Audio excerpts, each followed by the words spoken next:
বাংলাদেশে কোনো ইসলামিক রাজনৈতিক দলই নেই। কি? আমার কথা শুনে অবাক হচ্ছেন? কিন্তু অবাক হওয়ার কোনো কারণ নেই।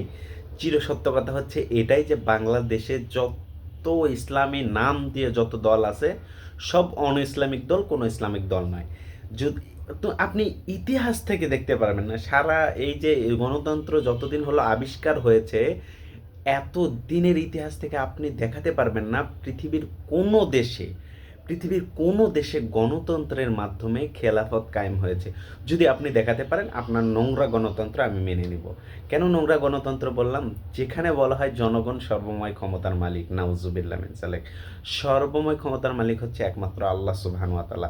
আর ওই গণতন্ত্রের সাথে যুক্ত আছে যে দলগুলো, তারা ইসলামী দল হিসেবে নিজেদেরকে প্রচার করতেছে, অথচ গণতন্ত্রের হচ্ছে মূল ভিত্তি শিরক।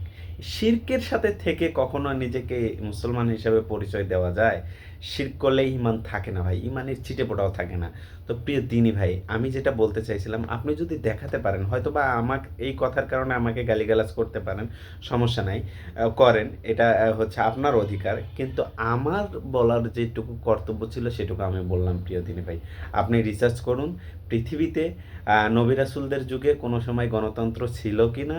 আল্লাহ তাআলা চাইলে গণতন্ত্রের মাধ্যমেই নবী রাসূল নির্বাচন করতে পারতেন, কিন্তু না, তিনি স্বয়ং নির্বাচন করেছেন। এবং খলিফা নির্বাচন থেকে আমরা হচ্ছে রাজনৈতিক যে হচ্ছে খেলাফত প্রতিষ্ঠা, এইটা আমরা খলিফা নির্বাচন থেকে বুঝতে পাই। আশা করি আপনিও বুঝতে পেরেছেন।